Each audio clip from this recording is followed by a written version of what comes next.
What's up, 49er faithful? It's your boy Chili Will, and welcome to the man, guys. Tough loss yesterday against the Kansas City Chiefs, man. 44-23. You don't want to see that happen, man. Didn't make me happy. I'm still not happy right now. As a matter of fact, I'm still kind of pissed off. Yes, I am. Anyway, got to kind of do a little pre-recorded show for y'all today because apparently I couldn't go live. Wednesday got some other things going on, so go ahead and taking this for you. So we can't take no comments or anything today because of that. But hopefully the next following Wednesday we'll get together again and be able to take comments. But anyway, I do have a special guest, a good friend of mine that's going to be on with me. Me and this guy, we go way back. We always talk Niners. Matter of fact, he's a gentleman I used to work with for a good many years, but every time we were together, we always talked Niners, Golden State Warriors, you name it, and we could go on all day talking about sports, So I want to bring in my special guest, my man, Niner G Payne. Niner G Payne in the building. What's up, brother? Can you see? Are you on? Yes, I am. All right. Can you hear me okay? Am I good? Audio's good? Very loud and clear. Okay. Cool. Well, man, let's get into it. San Francisco 49ers played the Kansas City Chiefs, man. And Gary, I know you were probably feeling the same way I'm feeling right now, probably a little disheartened to see our boys go down like that. But hey, we were playing against the Kansas City Chiefs. We all know that Patrick Mahomes, Kelsey is not an easy guys to go up against. It's a pretty well-oiled machine. Team's pretty healthy compared to ours. We're battling injuries all over the place. Not to say it's an excuse, but if we talk about the game, I guess my first question is the fact that in the beginning it was looking pretty good. I mean, it looked like we actually might give these guys a good dogfight. Did you feel the same way watching this game? I thought so, but that's kind of their norm for the past Shanahan era. early first half looking good, and I don't want to say any further than that. Well, you're right. I mean, if you go back and watch, against Chicago and all the earlier teams, it seems like you were good for 10 or 14 points, and it seems like we can't get past that, that little score, except for we did against who we played the other week. We actually we beat it was Carolina.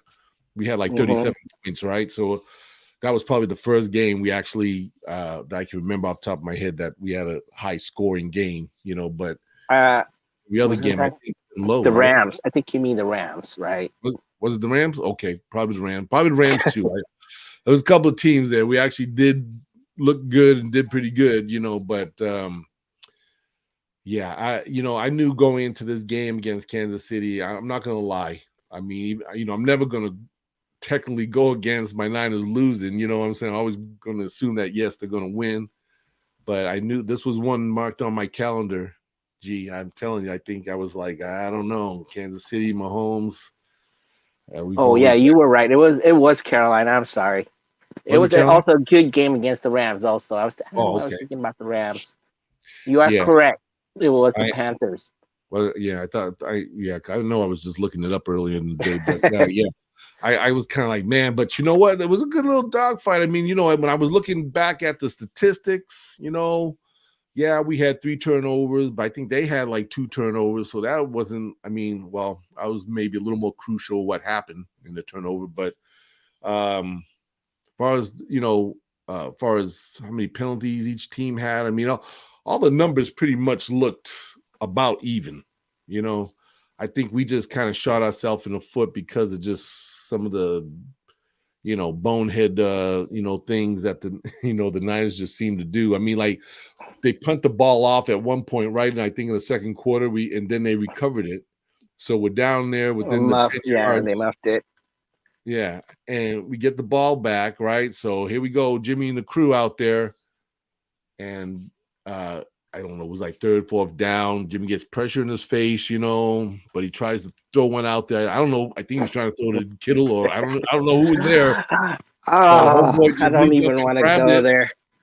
Homeboy leaped up and grabbed it, and then, oh man, I was like, man, we just got the ball. Now you're gonna turn the damn ball over again and give it back to these guys? No, And that's when I'm like shaking my head, man.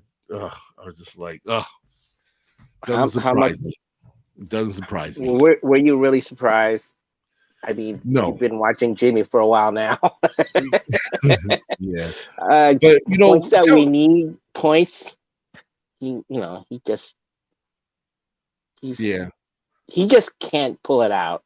It's hard to explain because. Let me ask you this question. Now, you obviously been following the Niners all your life, like me, right? So, and you watch. Yep. No, you be watching, and you even be telling me and set me straight on a lot of stuff. But tell me, in your mind, why you feel the Niners just can't seem to win right now this season. Like, why are we having this problem? Is it more Jimmy G, you think, or are we looking at more Kyle? Like, what is the issue and why the Niners are having such a hard time putting some wins together? As feather weather fans like us, fair weather fans, we kind of put the 49er team in a higher level. More is that it's, I think, because we are faithful for this team and we want them to be good, but I think we have them higher than they should be as far as their play level. And watching them against Kansas City, it kind of puts you back down to the mid level. I mean, we have very high expectations. This team with the roster that Shanahan built, they have. I can't say if they're great or not, and I'm starting to see more and more. Maybe they're not really great. Maybe they're just good enough. So you think they were kind of overhyped from the jump of the season with this offense, and even did like people hype these guys up? I mean, because everybody was saying Super Bowl, these guys are going to be a Super Bowl team. Do you think we got a little too ahead of ourselves? Yes, I do believe so. But you got to really imagine. I mean, as a team, a good team, they need time to get to a higher level. Right now, I think since our team, our 49er, they start very slow. I mean, it's it takes them maybe about 5 to 6 weeks of game to get that confidence and the stamina to play 17 weeks of football. So yeah, I still think they don't have the stamina, or they just need more. They don't have longevity to play 4 quarters. They play great. You're saying like playing shape wise, you don't feel like they're at the level to be competing 4 quarters and giving it 10%. I mean 10%, 110%. How much that is coaching? Because for great coaches. Yeah. Well, that's what I was going to ask you. Like, all right, Kyle Shanahan is considered to be one of the most offensive creators, geniuses, right? So in this right now, compared to some other teams, maybe there's a few others, obviously, but but they, you would think that this guy would have, especially by now, being with the Niners for 5-6 years, he would be really off and rolling with his play calls. But that's why I'm saying, what's holding this team back? Is it Kyle Shanahan, or is it because he still has Jimmy? Is Jimmy just not getting it done? It could be any of those factors. To me, I think, Shanahan as a coach, a great coach, should be able to get more out of their players. How they're very effective. Basically, he can plan out what each strength and weaknesses of each players. I've been waiting for that. I mean, me and you knows that, like they played Trey. I mean, I don't know if he knows the strength of Trey. and is his weakness and stuff like that. And of course, we can't find that out now again. Right. He's out. He's out. I don't want to say he's glass, but why would you? I mean, to me, I don't think he's a running quarterback because he's not an agile like our quarterback from Baltimore, Jackson. The quickness. You're talking about Trey Lance. Trey Lance, correct. Oh. He's not as agile to be running down the middle. Basically, it's not as nimble because you kind of need that quarterback to be that nimble. He is more like stout, a big 6'3". He's like a diesel, a young diesel, basically. So using him as a running back, you're asking for a lot of trouble because you could see with that rebuilt offensive line, which a lot of young, not seasoned. I don't.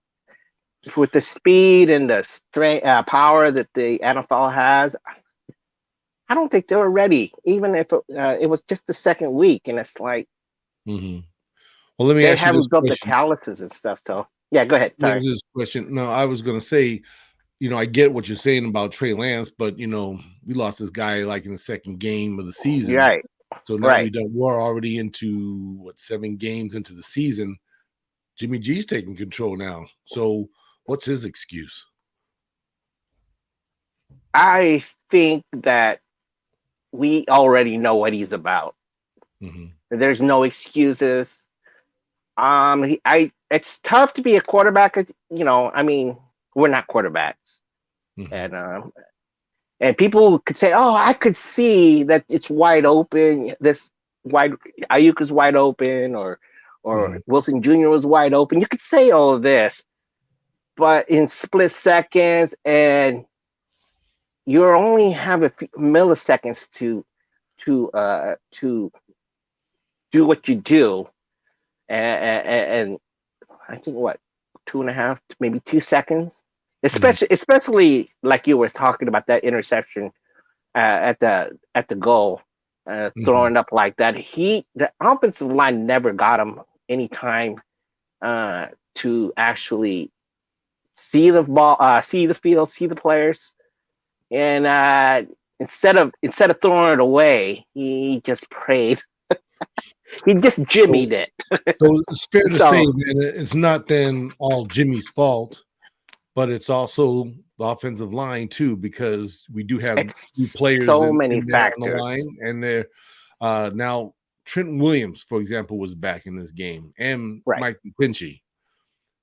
And now we know, going back watching the game, we saw that there was one time that Trent Williams got beat pretty bad, and we normally don't ever see Trent Williams ever get bum rush like that, where a guy really practically just runs right past him. You know what I mean? Right. And that was the play when I think Jimmy, when he took the 2-point safety, because it was Trent Williams' guy that got past him, ended up running and catching him, and he seems a little step slower. How much is that? Still hurt. Well, yeah, exactly. Well, yeah, he's coming off the high ankle. He's not 100%, right? So obviously, he didn't play like he was back 100%. And then McClitchy, he had I don't know I forgot what player it was, but I mean, damn, he looked like he got manhandled quite a few times and got pushed into his own quarterback. He has no leverage because he's so tall and he's so big, but that pass rusher carrying him like a rag doll towards Garoppolo. That was bad. My man was like, 300 and some pounds, and pushed him right into Jimmy. I was just like, damn, McClinchy. I was like, no, come on, boy, you he sits so high up. There's no leverage because he's so tall, right? You can just get underneath him and push him back because he's got to put his strength downward, down. He has to go down, right? Get that lineman down so he can slow him down. But the problem is he's still standing, and he had no leverage to. How much is that his footwork? I don't know. I think he's got no skills, but I don't want to even. I don't want to say it because no, say it, man. It gets me more mad because Go ahead, get mad. I want to hear it. I want to hear mad today. You waste time not drafting or getting better tackles and stuff like that because of McGlinchey's contract and his spot. It's like, but I'd rather have a young, more inexperienced than McGlinchey, because he's shown that he's inexperienced, in my opinion.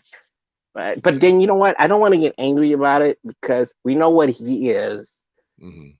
And, Shanahan has loyalty with his, players. He wants to wait for them to bloom like a flower, right? Mm-hmm. Eventually, someday, like Armstead, they waited a lot of years. He's always in the injured list, what, 3 years of it. And he turned out pretty well, but now, it's catching up on him. Yeah, it's definitely true that some players do take a while to blossom and just get a while, yeah. Just to get on that NFL, professional level, because it's definitely a big difference from college to pro NFL. So a lot of guys can't cut it. Some take a little while longer than others, and there's some that pick it up right away. You know what I mean? They get it. They can come in the league and start tearing it up. So I get what you're saying. McGlinchey, to me, I mean, I think the guy, I think his strength is more run blocking skills, but his pass blocking is, like you said, if he's not using his feet right, getting his body squared up right, to take on some of these big, pass rushers that coming at him, you know what I'm saying? He's going to get, bullied a little bit, you know what I mean? And I don't know, maybe he needs to get more in the gym, start pushing some more weights, to start handling some of these big guys, But only because I know McGlinchey was coming back from an injury, along with Trent, that's why I'm kind of like giving him a pass. You know what I'm saying? I mean, yeah, because we know Trent Williams. Like, this guy normally is not. I mean, he's always hip tossing guys all over the place. You know what I'm saying? But you can see the footwork wasn't there still because with the high ankle sprain, not able to really plant his feet probably well to get a good stance on some of his defenders.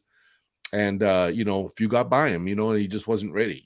So hopefully he'll get better, and as the weeks build up. I mean, we got a bye week coming up after this Rams game, so I didn't think Kansas City had a they were playing good, but I didn't think they were playing the best. Yeah, you know what though, Patrick Mahomes, he took advantage of things, like, because when for example, when who went out there, it wasn't Ward, who was playing on the side of Ward at the time when they started. No, it was Demo. I think he got injured, and so he went out, and so they put in Ambry Thomas. So they obviously they're gonna see that. Mahomes gonna see that. So now here we are, pass the ball, to whoever Ambry Thomas is covering, and they're making big plays. But you know what? I gotta be honest with you. I think what was more discouraging to me this game and even the last game in Atlanta was the defense. Now, the defense has been holding up well. Don't get me wrong. I mean, they've been playing lights out first few games. I thought they were. These last couple of games, though, I mean, I still feel they did a decent job, but I still feel like we're missing that 49er swarm, man. I mean, like, I don't feel like that intensity. You know what I'm saying? And I just feel like a step disconnected, and I don't know if it's because, all right, yeah, we got some injuries, cornerbacks, a little even Ward. I mean, he got beat on a play, which looked horrible. He let a guy run right. Talking about the Kansas City game. Kansas City, yeah. Remember the one guy ran right by him and caught the ball, and I kind of thought, what? Yeah. Ward, you let this man get past you? But then I had to remember, wait a minute. I think the guy's coming. I'm not sure if it's a groin or I think it's a semi-groin injury he's dealing with or something. So maybe that was bothering him, because that was totally unlike Ward to ever let anybody run past him like that. I mean, he just let the guy go by, and he just made he was also wearing a cast, so it he didn't have the actual leverage. Ward having the cast on. So no, I'm talking about Tavarius Ward, not the safety. Tavarius Ward. Yeah, I'm talking about the cornerback Ward, Moody Ward. Cornerback Ward, yeah. He was a little off a few times. Yeah, that's what I'm gotten beat really bad. He was nursing a groin injury, so he got kind of he got beat a little bit. So that's another reason why I was kind of like, when I saw, I had to come back and watch a lot of this again, right? And I saw that again, I was like, okay, he's obviously not 100% because he does not let guys usually run right past him like that. You know what I mean? And just got such a late jump. And even though they interviewed him and they said, he basically said, oh yeah, I'm all right and okay, whatever. But you could tell he's not 100% all right. He's dealing with that. And I think that groin injury, and it's still kind of jacking with him a little bit. So I'm hoping the next game against the Rams, I don't know. I'm hoping he'll be able to overcome that and, play better. But he just got back, so he's also out of sort. You gotta expect that. Like Williams, he just got back. You gotta give him that one game. I mean, they're playing against Kansas City. You just don't have to say anymore, right? Because Kansas City is impeccable, and from play calling and quarterback. Elite quarterbacks. So guys right now definitely, they basically one of the top notch out of the 4 teams right now that we know we're talking at least AFC Championship right now. I mean they look good. I think they could probably one of the teams that will be going for the Super Bowl. Them and Buffalo. Yeah, I think those two only. And AFC, what's the other one? Yeah, on the AFC. Yeah. But you know what? It's too early. Yeah, it's too early. Things can go sideways real quick in the NFL. We know that, right? I mean, it's it's a gamble. I mean, they're fun to watch, but can they sustain it? I mean, they got young receivers, so and they look good. They look good. But this is the thing. You got a guy like Mahomes throwing to you. I think he make a lot of people look good. I mean, can you imagine if we had Mahomes right now for a quarterback? You think you don't think we'd be probably scoring a lot more than what we've been doing? Yeah, exactly. I mean, it's when he throws that ball, it's effortless. It reminds me of Steph. It's just smooth, and he's just in control. I mean, I want. How much is that? Because we couldn't get to him. Steph, like Stephen Curry? Stephen Curry. You got me mixed up there, man. I was like, who's a quarterback named Steph? I'm sorry. I mean, the style. He's just natural. Right. He's a natural quarterback. Talent. Right. Yeah, but he definitely is. And like I said, you know how we used to always talk Niners and stuff, and we always talked about back in the day how we had Montana and Coach Bill Walsh, and just the way these two came together, and just kind of how can I say, just amplified each other. You know what I'm saying? Because he was a good coach to Montana. Montana was a good player to Walsh, and he got his system. He understood his system. You know what I mean? And they came together. The whole organization for the team itself, was just they were just on another level that nobody could touch for a long time. And that's how I kind of almost, that's sort of how I look at Kansas City, because you got the good pupil, but you got the great teacher now, and these guys, they gel good together. They understand each other well, and very smart at what they do. Now I can't say the same. Now let's get real. I can't say the same right now for Kyle and Jimmy, only because personally for me, and I feel the same way I did last year. And I know people get on me because I'm not trying to be a Jimmy hater. I love the kid. I think the kid's great. I think he's great, but I think he reached it. He is not gonna ever. I mean, I don't say ever, but right now he's just not a pro. He is what he is. Yeah, he's not the guy that's gonna. I mean, yeah, I know he's got us to an NFC championship. He did take us to a Super Bowl. Yeah, but I think a lot of that was helped because he had a good defense that was able to cover for a lot of his mistakes. But you know what? He's never going to be able to be that guy you say, oh, we got faith in Jimmy. He's going to bring us back and win this game. You know, I mean, he's just. I mean, you got to understand, winning cures all. So they won those games fair and square. I mean, yeah, they got lucky, but they still won. Last year in the playoffs, right? They played. I mean, it was Dallas. Oh, that's right. They went to play Dallas. Pretty much the whole game was pretty much in control, right? But you saw what happened at the end because of who? Jimmy G almost gave a game away, right? Because he threw an interception. You know, all of a sudden Dallas started feeling himself a little bit, you know, and they were kind of like putting the pressure on the Niners, and they were like, "Oh shoot!" Yeah, like, but you also got to remember he was hurt. He had a bad thumb, and gripping that ball was tough.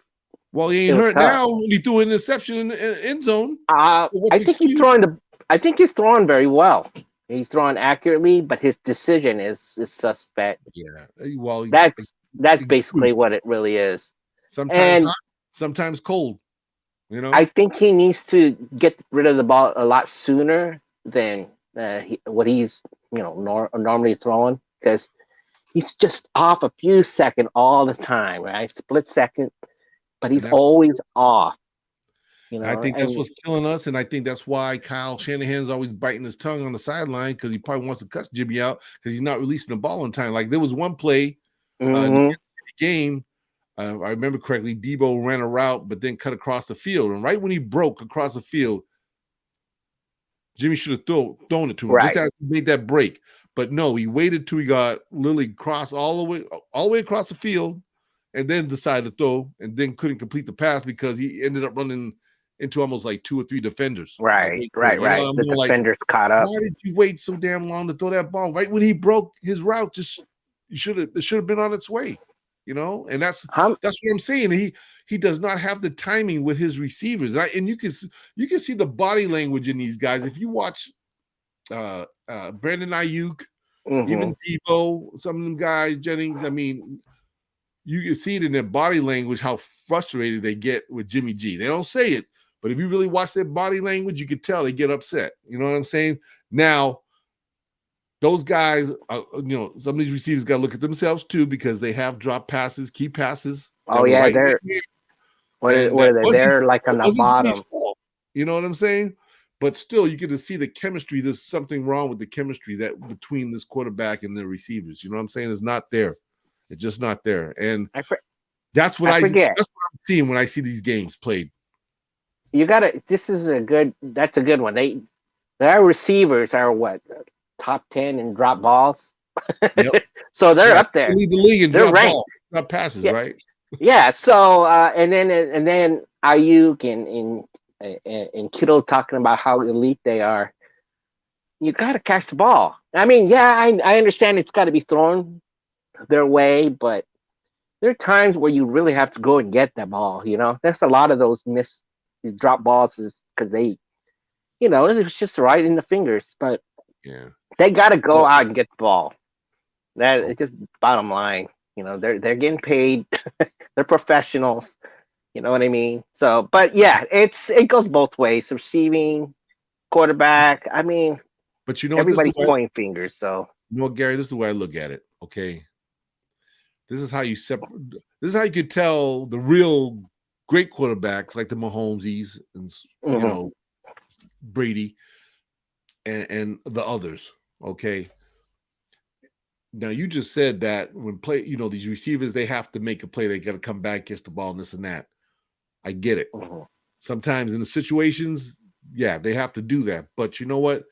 You also have to have a quarterback that can have the correct timing to throw to the receivers and be able to put the ball while they're en route without taking a stride, without having to adjust. Okay? Because if you're a quarterback and you're throwing balls to your receivers or whoever, and if they have to stop to turn around to either leap up high to grab a ball or reach back behind them to grab a ball or reach too far ahead of them, well, to me, that's on the quarterback because he's not throwing the accurate pass. Now, let's go back and talk about Montana and Jerry Rice, okay? We know the precision these two had every time they played, right? every time we saw Montana throw down to Jerry, did you ever see Jerry ever have to really stop, make an adjustment to catch Montana's ball? Maybe a couple times here and there, but most of the time they were right in the breadbasket, and he never had to break a stride on stride. Right. You know what I'm saying? He always caught when he threw to Brent Jones over the middle. He caught Brent Jones in stride. He didn't have to stop, turn, or make a jump out or lean to catch a ball and stuff. He caught everybody in stride. You know, you watch Mahomes on Sunday. You saw what he threw to his receivers. He pretty much got them in. You know, I mean, a couple of them had to stop and maybe just to make a catch, but they were so far out and open. It was easy for them to do that, but he caught a lot of his guys in stride. He got, they caught passes while they were wide open and kept going, right? Well, most of that is broken plays by the defense. So well, I mean, yeah, some of it is, but all the focus was on Kelsey as a target, and almost half of the team is focusing on him. Of course, one of these receivers will be wide open. You're right, and you're right. I think that's why it's a busted play. Yeah, and I think that you're right. That's why the defense did have a hard time, playing the way they did, because there was so much emphasis on Kelsey, because we all know that's his go-to guy. That right. Mahomes, Kelsey, these are like brothers. He got the ball when he was thrown to. Either way, they had three people on him, three guys on him. They still get the ball. But he didn't score no touchdowns. But he kept the plays going. He did. So I mean, he was obviously catch efficiency was good, but but you know what? How many times do you see Kelsey never score touchdowns? I'm just saying. So not his defense did a good job holding him, but you know what? He still did his damage. Like you said, you're not gonna ever keep a great, receiver or tight end, if they're that good. Yeah. You may contain them, but you're not gonna stop them. This is the 7th week, right? I mean, I remember we talked about this. Yeah. We talked about we're going to give them about 8 weeks to get into a rhythm. I mean, it's the way they are. I mean, they start really slow. Our 49ers, you got to. It's only the 7th week. I don't want to panic. Basically, is what I'm getting at. Because I mean, and that's I'm not the potential's there. Saying I'm panicking, but I'm just like I know you're frustrated. How we are and how we discuss and digress things. You know what I mean? But you got to understand, this is the 6th year with Shanahan. I there's nowhere else to, or nothing else to say, because we've seen this story before. We've seen this. This is a replay. Yeah, I see they were 3-5, and it was like all doom and gloom, with the Nine of Faithful, man, because nobody thought these was our boys, but nobody thought like, hey, they're gonna make this comeback run. We still got the main actors and in other support actors and everything. It's all the same. So so why are they still haven't gone above their level? I don't understand why they aren't getting any better. I mean, is that conditioning? To me, that's the number one for me. To me, the 49ers are out of shape because of the way, the style of football. It's that hit, and you need that stamina to do it 4 quarters, right? Man, we're talking about the 49ers, about Joe Montana and Jerry Rice. You got to remember, those teams, they weren't hitting people. They were more finesse. And, a lot of teams that are, I want to say Kansas City is a finesse team. Back up. So you trying to I'm serious. Montana days that, like, Ronnie Lott wasn't knocking people's heads off, or friggin' I'm talking about the offense. Hittner. Oh, I'm talking about the offense. Yeah, because you brought up John Montana and Jerry Rice. It's all finesse, right? It's got nothing to do with power, like with Debo, Yeah, but you know what, though? If you look back at a lot of Montana seasons, there was a few years where they didn't always start out so great neither. Like, let's go back to let's go back to the what do I want to say, if I get this right, 88 Super Bowl, right? The 88 year season. If you go back and just go back and look at the record from '88. And I'm doing this off of memory, but if you go back and look at their win loss, you go look back at their win loss record in their division. Remember, they started out horrible. I mean, horrible, and yet they had Montana, Rice, all these star players, but they started out horrible, and they were pretty much horrible throughout the season. Yeah, because of the injuries. I thought they were hurt. Injuries, right? But and then they all came back at the end of the year. Right, they started rolling. Got their foot in that door, right? They got their foot in the door. Remember, and then they were on to a game in Chicago. Remember the snow. Everybody said Montana can't play in the snow. These guys from California, they're used to this weather. They're gonna give Chicago's gonna kill us. Guys from Notre Dame, come on. Hey, I know, I know, but I'm just saying that's what they were saying. Right. You know what I'm saying? It was like Montana doesn't have a chance. Can't play in Chicago. The snow, the weather. And what's Joe do? He goes up there and just what are that? Joe Cool. Joe Cool. That's right. Came out of there with the victory over the Chicago, shocked the world. And basically, we're off and running. I don't know who we played after that for the, NFC Championship at the time. But then, they played against, I think, Cincinnati for the third Super Bowl title. And enough said. You know what I'm saying? But that year, if you guys go back and watch that, check this. Right. The win-loss record of that, they barely got their foot in the door and just at the right time. And that can happen now.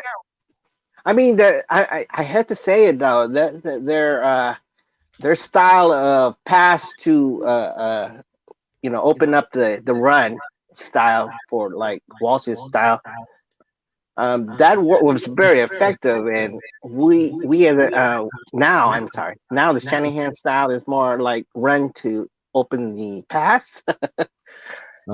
It's backwards basically compared to the Walsh era, and it was a much more finesse team with Joe Montana compared to what we have now, because it wasn't finesse. It was just a precision offensive team. That's what they were. Yeah, but they didn't have to really hit anybody or make extra yards. Everybody knows that Bill Walsh wanted perfection, and he made these guys play to perfection. This is why they were so lethal on offense, and they looked so great, right? To the point they were called finesse is because of Walsh wanted perfection, and he kept he worked these guys in camp over these plays over and over ago till it was down to the freaking. I'm not out there to watch Shanahan coach. You know what I mean? I don't see what they're training and what they're working on. I know. I remember that when Bill Walsh, all they did was practice their 2 minutes and the red zone. That's all they practiced on. They didn't practice the. I can't say what Shanahan is practicing with his team, but Joe Montana, all they practiced and played. They played in the red zone to get a touchdown, basically. They don't really care if they started at 20. They know that they can get to the red zone and get a touchdown. So, that's their why efficiency in touchdown is way higher than the Shanahan era. But right, I don't know. Do we point the finger at Kyle and say, "Listen, man, I don't know"? You have to understand. Shanahan gives out the play, and the quarterback has the decision to make. It's all about the quarterback. His first read, his second read, his third read. It's the quarterback's decision to, basically he just gives them the play. Right. Garoppolo has to know where the weakness and and the strength of the defense. That's why he's the quarterback. Right. Shanahan's not playing. He's just giving the plays, to actually be more effective. As you know, we don't see Garoppolo running the ball like they did with Trey. So he's making plays for Garoppolo to be better. What he's good on. Basically. I don't. You're really telling me that it's Jimmy's fault why this offense is struggling. To not be direct to it, No, hold up to it, man. Don't try back out of it now. Shoot, we're calling you out. G Paint, come on, G Paint. To be direct, yeah, I want to say it's Garoppolo most of the time, but and it's also Shanahan's play calling. We've seen his play calling when he's put under pressure to.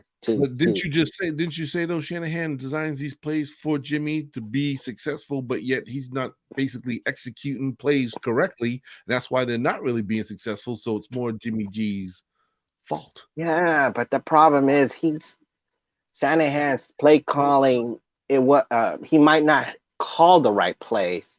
He probably would call a pass that he really needs to run. You know what I'm saying? Okay, well there you go. You know that's why I asked you. I go, do we blame Kyle Shanahan for a lot of this too? I'd be like, who do we blame or want to point the finger to the most compared to Kyle or Jimmy or both? You know what? I don't blame any of these. Coaches and players got to play. And if the other team the other team was better. It's just they couldn't stop them, and they planned the game out better than the Niners did. So and they won. Mm-hmm. So there's no blame except that thank God we don't play them twice. You know what I mean? I don't want to say we.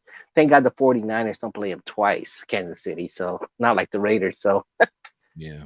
Thank God they're not in AFC period because AFC got doing pretty good. I don't know if they big. Well, we have to. Well, we still got to face a few of them. I mean, we got the Miami Dolphins on the schedule. We got we still got to go against the Raiders, the Traders. Like the Chargers, man. Didn't they hype them up at the beginning of the year? And he just lost to Seattle. I mean, come on. It's any given Sunday, right? That's exactly, and that's true. I mean, that's why to me football is just such a fun, crazy sport because it's the only sport where you can see some teams come out looking so flashy with just like let's take last year for example. Arizona came out, they were killing it, right? And they were the team because Murray was, first no half. Defense, offensively, these guys they were getting it right. I mean, they would for the first 10 weeks they were just killing everybody. But then guess what came along? The injury bug, man. Injury bug, right? Down, and next thing you know, this guy is toppled off and just went in for a nosedive, man, and would crash and burn. So it just goes to show you that how, like you said, you can't take anything for granted in the NFL because 1 minute you could be riding high, doing so great, and then the carpet gets pulled out from under you, everything goes sideways, or sometimes you can start out shitty as hell, but then all of a sudden, boom, you find yourself in the Super Bowl. Everything comes together like you said earlier, and things start gelling. I'm still hoping and feeling that's what's going to happen this season with the Niners because we do know what we have in our players. We understand that. Right. We know what our strengths and weaknesses are. But we know we do have, if anything, a team that was just as good as last year right now, to this year, probably a little better, but on paper. But we should be able to we should be okay. I mean, look at the West right now. I mean, I'm not scared of Seattle. I'm not scared of the Rams. You know what I mean? I mean, I'm not even scared. The West seems to be weak this year. So. And like you said, look at Seattle. They were a team that everybody was like, oh, they're done. Wilson done left, and now these guys are going to be like freaking miserable, But look, right now they're currently in first place. So currently, that should tell you something. I mean, that I'm just saying this only to say, don't take nothing for granted. Anything can happen, in the NFL season. You just don't know. Some teams you might not even see coming, and they're going to surprise you. How much do you hate that coach in Seattle? But he's darn good. Getting to that bubblegum chewing fool. I can't stand him. But I can't stand him, but I do respect him. I mean, I really like him because he was a Niner, a Niner defensive coordinator for a while. So yeah, he knows. You know what he knows? I mean, the guy knows a lot. I mean, like when he coached, he knows even when he was lot. in college. When he was in college, he had down at USC. I mean, when he was there, him and that school, they were dominating. Yeah, exactly. I mean, they were dominant for a few years, man. They were like the team to beat, So he comes with some good credibility, man. But absolutely, yeah, he can be a little cocky but how much is that because against Harbaugh? Because those two didn't really like each other. You know what I mean? Well, that was a fun little rivalry for those two. But let me ask you this question, man, before closing out. So we got Kansas City. We have the Los Angeles Rams next Sunday, and then the bye, right? And how do you feel? How do you feel with the night after we've lost 2 games now, and we're going down to Levi South, take on the Rams? Like, how do you feel? How the Niners will perform against the Rams? Yeah, I see them beating the Rams. I mean, I think everybody, like you said, Williams got his back to he should be back to his norm. Most of the players should be back to the norms that were injured. Ward might be back, so I don't see the Rams. They're in trouble. I mean, what are they ranked third last place in scoring? Almost third to the last. I'm sorry, third to the last in scoring. I don't see them getting any better. Maybe, and I don't know about their injuries and everything like that, but I don't see them beating the Niners. But hey, you know what? Like you were saying, if any given Sunday, I think Garoppolo is probably going to do well. I mean, we'll see. I mean, because that's what 50-50 fans over there, 49ers, and probably. The faithful. Let me tell you right now, man. One third of the Ram the fans faithful will be out strong as hell in LA because I'm telling you right now, the faithful are going to be bringing it. There's some big events that are going to be going on that weekend, and trust me, everybody. I know, I know. Like my co-host Antonio, who's he's behind help setting up and putting one of the events together at Tom's Watch Bar down in LA where we were last year. And man, it was off the chain, but it's going to be even more off the chain because obviously LA is not hard to get to. A lot of people are going to be jumping in their cars, riding down there. It's going to be all about, hey, let's go do this. So one thing. Let me tell you this. I'll tell you one thing. At all the places I've been, LA is probably the one place where I've seen so many 49er faithful. So I'm telling you guys right now, if for those that haven't been down there and had the chance to experience that, you have to, because you would think you're at Levi Stadium with all the 49er fans that they have out there, and they got the little 40% or so Ram fans. How much is that because the Rams were in St. Louis for so long, and of course the fans had to gravitate towards the 49ers because they're the only team in town. What? We checked that place, man. 49 faithful checked that place because what I mean by that is that when we went there for that last final game last year that we had to win in order to get in the playoffs, and we beat them in overtime, and because that place was what seemed like about 70-80% 49er fans in that dome screaming and hollering. I mean, when the home player quarterback Stafford could not do his plays, and he tried to shout and loud. They had to go to silent count because it was so loud and noisy in there.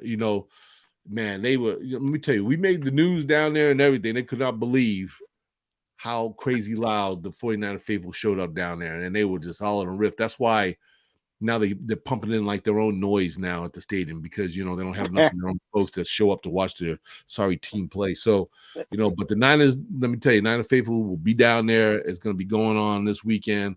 I wish I would have posted the information, but it is going to be at Tom's Watch Bar. Make sure you guys down in LA, right across from the Staples Center. Make sure, faithful, if you go down there, check that place out. It's going to be at Saturday, I do believe, at 1:00. I'm going off the top of my head, because I don't have the post, but it's going to be jumping. I mean, it's going to be crazy, ludicrous crazy. So I think you're right. I think the Niners go. I mean, so far in the regular season, we're like 7-0. And we seem to have the Rams number. This would be a good game. I would like to see our boy Christian McCaffrey make a name for himself, because I hope now that he get a good full week of plays under his belt. Hopefully he can go in there. I mean, he's still going to probably take a while to catch up, but I hope to see a lot of Christian McCaffrey running out there doing his thing because he's exciting. Yeah, the Rams defense, they have no kind of defense against the run, really. No. And so and this especially guy, having a runner like McCaffrey. Yeah, Christian McCaffrey, this guy, man, it's explosive. Dude, he's explosive, but the way this guy can stop, juke, and stop on the dime, right, and make moves is like crazy. Right. I'm like, wow. That's why I haven't seen the 49ers have a player in that type of, that can actually move like that for a long time. No. So I'm kind of we had a fast guy in Mostert, when he hit the hole, he was just gone. Like people are like shooting like the Flash, right? He just gone. But Mostert couldn't stop on a dime and change directions as fast as McCaffrey, right? Like probably, I would say quite as fast as Mostert, but he's fast. But he can stop on a dime and make you miss. Right.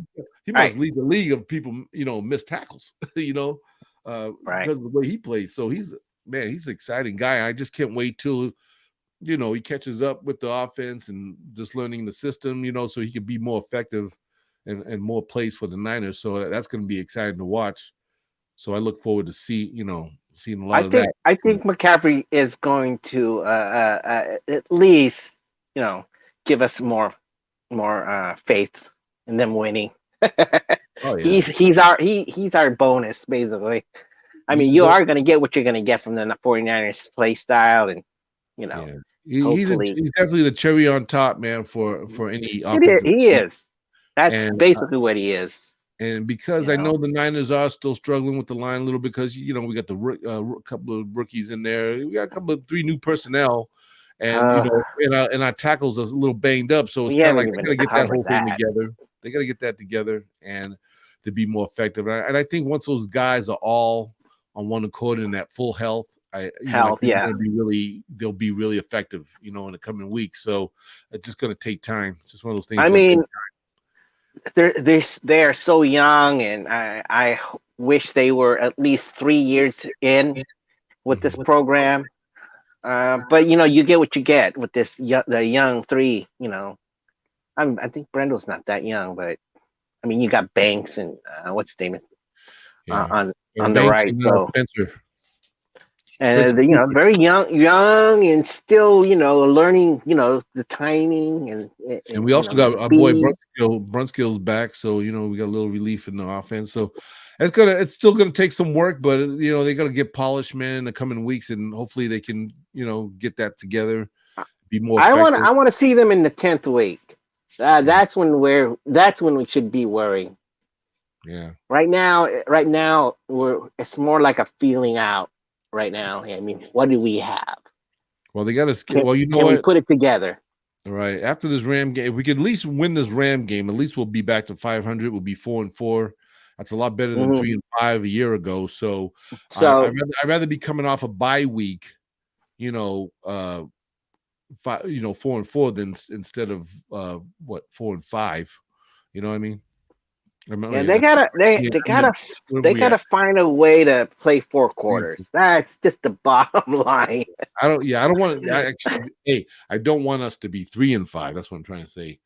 If we lose to these Rams, oh my goodness, you imagine what the fans would go, be like right back to where we were last year. They would go crazy, right?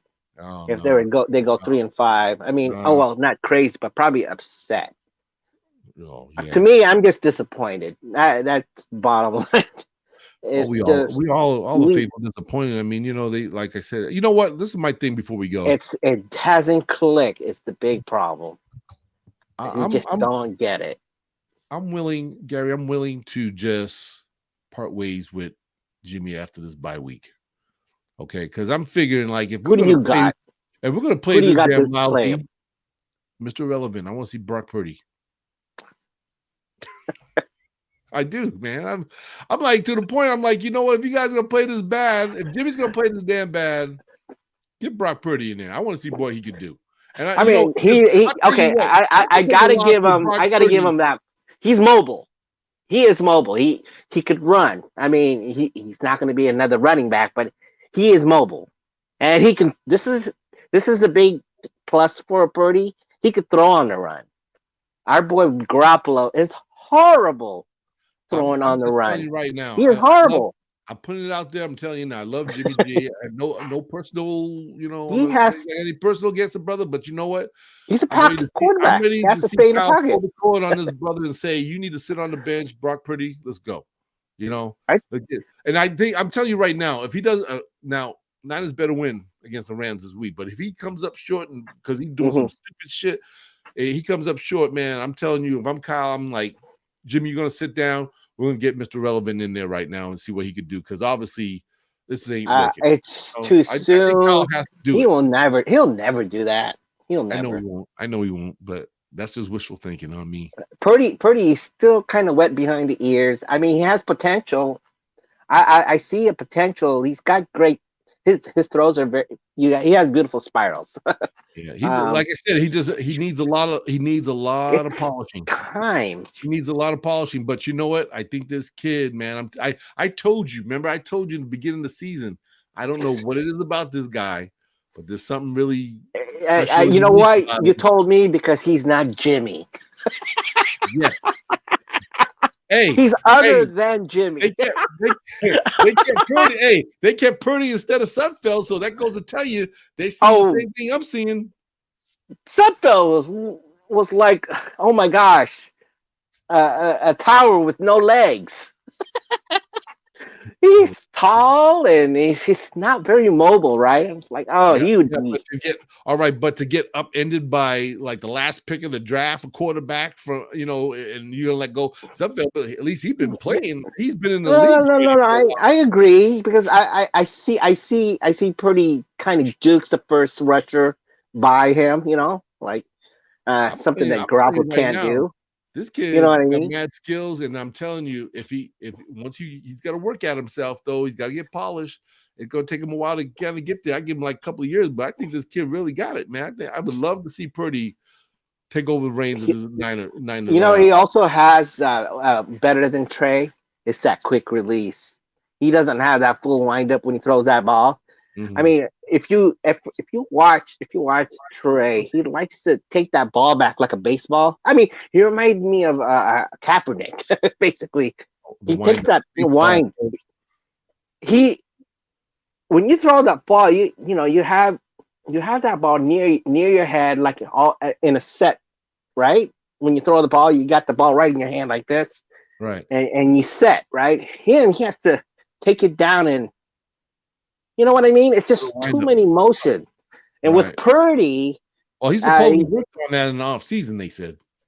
Yeah, but you know what? When you're desperate, you go back to your bad habits. Not desperate, or when you have when you panic. How's that? When you're in like a desperate position to throw that ball, you go back to your bad habits. Mm-hmm. He hasn't built enough good habit to throw that ball better. You know what I mean? I mean, he's got a very strong arm. He doesn't really need to put any more oomph on that ball, and he should be working on his spiral. Well, this is the thing, though. It's hard for me. Like, I hear what you're saying, I get it, but I feel like Trey Lance hasn't had the chance to he's really got the body, prove himself. You know what I mean? Yeah. He's got the body. He's got what would our win-loss record really be right now if Trey Lance had really started all those games? Could we be worse than we are, or could we be better than what we are? I mean, we don't know because we just don't know. It's a big question mark. Exactly. I got no answers for that because that's why it's like I don't want to even say nothing about it because I'm kind of like we don't know. We're talking about potential. And potential doesn't win games. So. I just don't want to jump the gun and say he does. I haven't seen him in action enough to make a critical. Yeah, but you know what? I've seen enough him throwing that ball and Shanahan not having the confidence to have him become a thrower instead of you know what I mean. That's he's using him like a running back. That's the same problem he's having with Jimmy. So why are you going to have another guy come up behind Jimmy and you're going to have that same insecurity about him? It's like that don't make no damn sense. Yeah, I don't know. I think he's got a good arm. I think he's got a strong arm. He needs reps. He needs to throw. But he's just another quarterback that has to get out there, and he needs to get polished some. And he hasn't had that opportunity yet. So last year was the best time to put him to start him to get these reps. You know what I mean? Yeah, he should have started last year. He had to play. I mean, you know what? After that, when he came in, started that game, I think against Houston Texans or whatever, he should have did. You know what? Kyle should have just left him in there and let him keep playing. He just said that Jimmy gives him a better chance to winning the ball, right? And it's like, how much is that in his mind, or how much is that being other players telling him? Who said that? Kyle said that? Yeah, Kyle. To me, it seems like he listens to. Kyle is a political guy. He's going to tell people what they want to hear. I mean, I'm telling you right now, I bet you bottom last dollar that behind closed doors, man, Kyle isn't the same Kyle you see up there on the podium. Okay, I think if he really wanted to do things his way, he would, but maybe because of the likes of Lynch and God knows who else he's got to answer to or whatever, he probably has to, like I said, he bites his tongue, got to hold back, man. He just he's not gonna, like I said, he's got full control. I don't know that. Real balls. I'm telling you right now. Why don't we just start Purdy and see what this guy got? Let's give him a few games. Let's see what he can do. You know what I'm saying? He has full control. Shanahan does. Kyle has a lot of control. They actually don't need a GM, but they have to, But, oh yeah, I mean he's overseas because you know what? He's just as accountable as Kyle is because he gets these players. You know what needs to be changing with Kyle. Look what they just spent on getting McCaffrey on this team. Oh yeah, and four picks. Now this next game and these coming games, we better start seeing a lot of McCaffrey because we all know we ain't stupid. We all know what he brings to the table in his skill set. So if you don't get that guy the ball and get him off and running, then something's wrong with you. You know what I'm saying? So yeah, I just think Shanahan is hindering himself. He is. I think he is in a lot of ways. He's like you even told me before. He hears too much voices. You just told me he needs somebody calling his offensive plays. He can't be doing it all. He should not. He should. I mean, he should be the offensive coordinator. He shouldn't be the head coach. He can't do both. And he's already proven 6 years now that he can't do both.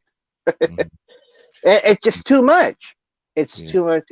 It's just too much. And we know that he can't adjust because he's got to have all his plays scripted. So from the first half to the second half. So, but then when you're off script, this is my problem with this. When you're behind, you're off script, right? You're playing from behind. Kyle don't shine. Yeah, exactly. That's why he looks so good in the first half, right? Because all his plays is scripted. Everybody, all the team knows what they're supposed to be doing, right? They know the play, and they're confident, and they hit those runs sharply because they know the play. But what about off the script? Yeah. Yeah, exactly. That's when we start seeing penalties that's going to be definitely a conversation for another time because we got to wrap this thing up. And before we go, I wanted to ask you going into the Rams. I don't even know what they're favored by this week, but do you know? I don't. I mean, I'm not really. I don't gamble either. Me and you, we never go into money game. Never game. No. I would never gamble, and this is not even gambling advice, but. I just wanted to ask you, what do you think is your score prediction for next week's game? I know they're not going to pass 24. The Niners, I mean. I tell you every time, man. Every possession, they need to score at least a field goal, right? They're only favored by 1.5 points, man. So that's not good. I don't know. I don't know. What do you think, man? Come on. Give me some numbers. I'm just going to say 23-21 Niners. What? 23-21? 23-21 Niners.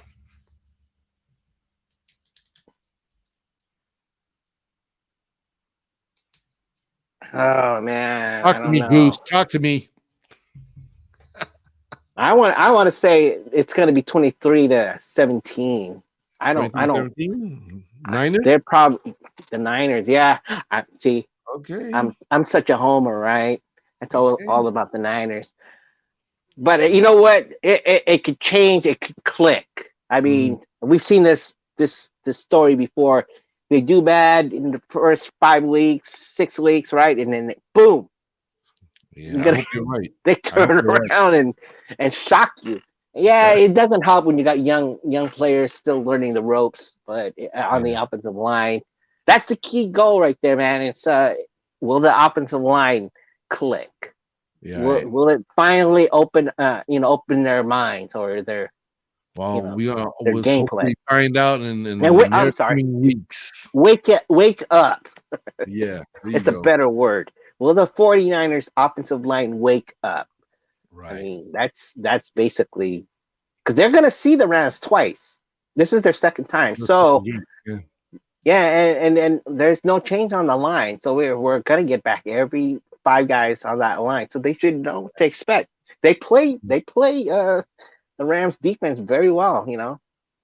Yeah, it's definitely going to be another headbanger, man. And I expect a real close game again. And I think whoever wins this game might come down to a good field goal, but let's hope that maybe the Niners just go in and wreck shop and, take a lot of this, these couple of bad losses that they took, man. Hopefully they kick this thing in gear and just get it done. So I want to thank you, man, for taking your time from your family and to come on and talk Niners with me. And we got to do this again real soon. Yeah.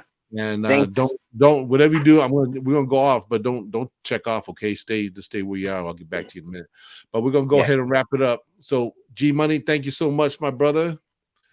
Okay, we gotta get back into it again, man. Great job. We'll see you in a second. Okay, so stay right there. Again, 49er faithful. The Niners are taking on the Rams this Sunday at 1:25.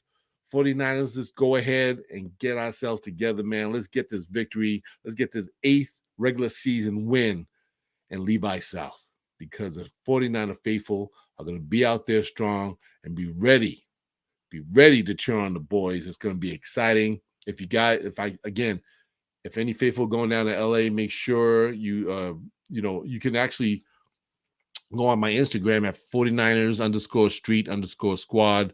I'm always posting any information of any events that's going on with the 49er faithful.